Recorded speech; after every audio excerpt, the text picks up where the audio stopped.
plaisir d'amour, sur la peine où on oublie la Citroën dure toute la vie.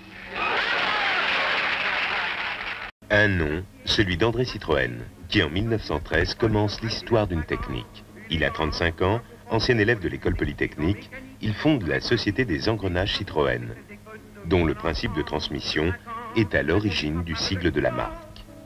En 1915, André Citroën a des projets précis. Il se rend acquéreur de 12 hectares de terrain, quai de Javel, à Paris. 20 mai 1919, naissance de la première automobile Citroën, la Type A. Il s'agit d'une Torpedo 10 chevaux. Elle sera la première voiture européenne construite en grande série et la première aussi à être équipée d'un démarrage et d'un éclairage électrique. André Citroën annonce sa volonté de produire 100 voitures par jour. Malgré les détracteurs qui crient impossible, il persévère. En 1923, il en produira 300. 1922 voit sortir la célèbre 5 chevaux. Avec ce véhicule, un premier pas vers la voiture populaire vient d'être fait. La 5 chevaux, plus précisément la 5 HP, fut d'abord carrossée en Torpedo 2 places, puis 3 places, où elle fut connue sous le nom de Trèfle. Citroën procède à des essais et se lance dans la fabrication de la première européenne tout acier, la B10, qui deviendra B12 l'année suivante. C'est alors le début d'une tradition de grands raids à travers le monde. 1922, traversée du Sahara, Alger, Tombouctou. Puis, la Croisière Noire, entreprise de 28 000 km à travers l'Afrique, reliant Colomb-Béchar à Tananarive du 28 octobre 1924 au 28 juin 1925. Octobre 1926.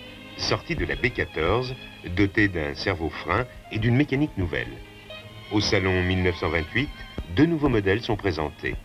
L'AC4, 10 chevaux, et l'AC6, 14 chevaux. Ce dernier moteur est un 6 cylindres en ligne. Il équipera les autochenilles de la fameuse croisière jaune.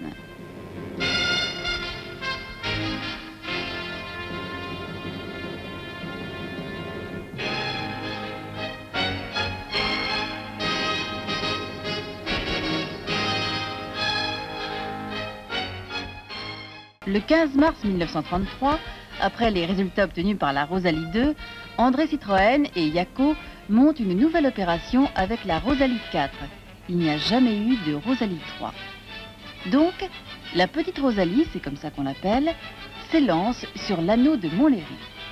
Elle parcourra sans aucune défaillance 300 000 km à plus de 93 km/h de moyenne, battant 106 records du monde et 191 records internationaux.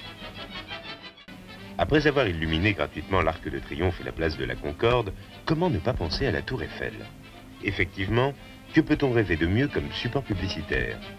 Ainsi, cette majestueuse et imposante masse de métal de plus de 300 mètres de haut deviendra la plus grande publicité lumineuse du monde. Quand le 4 juillet 1924, le nom de Citroën s'inscrira en gigantesques lettres de lumière au ciel de Paris. Mars 1934, sortie d'un modèle qui révolutionne les données du monde automobile, la traction. Ce véhicule réunit pour la première fois une somme de caractéristiques dont chacune d'elles eût été suffisante pour classer un modèle. Traction avant, 4 roues indépendantes, suspension par barre de torsion, moteur à culbuteur, chemise amovible, frein hydraulique sur les 4 roues. Elle fut aussi la première voiture sans marchepied. Sa carrosserie est aérodynamique. C'est aussi une monocoque. Elle fera une carrière remarquable jusqu'en 1957. En 1936, Citroën conçoit l'idée d'une voiture populaire, la future 2 chevaux, dont la guerre empêchera la sortie. On en reparlera en 1941. 1955, 21 ans après la présentation de la traction, la DS-19, véritable bombe mondiale, fait son apparition. Jamais une voiture n'a autant marqué par la nouveauté de ses techniques dans tous les domaines. Suspension, hydropneumatique, freinage à disque assisté, aérodynamisme, etc. Mars 1970. Au Salon de Genève, l'industrie automobile française s'enrichit d'un luxueux coupé de prestige, comme il n'en existait plus depuis longtemps. C'est la SN. Ce modèle concrétise les accords Citroën-Maserati conclus 2 ans plus tôt. Parmi les multiples innovations techniques dotant ce modèle, la plus originale est la direction à rappel asservi, dont l'assistance varie en fonction de la vitesse. 6 mois après la sortie de l'ASM, en octobre 1970, la GS constitue le pôle d'attraction du salon. La beauté et l'aérodynamisme de ce modèle sont le fruit de l'ordinateur. La GS met l'hydropneumatique à la portée de beaucoup.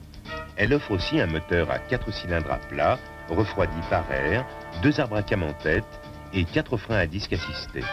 1978, avec Chrysler, PSA devient le premier constructeur européen automobile.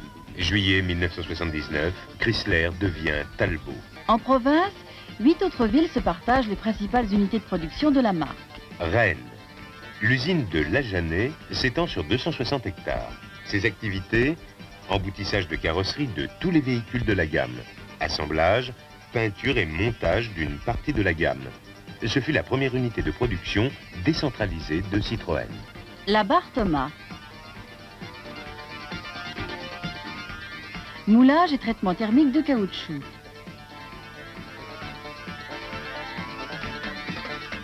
Usinage de pièces mécaniques diverses. Avec la CX et tous les autres modèles de la gamme, au sein du plus puissant groupe automobile européen, Citroën est prêt pour affronter avec succès les perspectives du monde de demain. Citroën, un nom, une histoire, une technique, un avenir. Autre que la vie est belle, au volant de sa Citroën.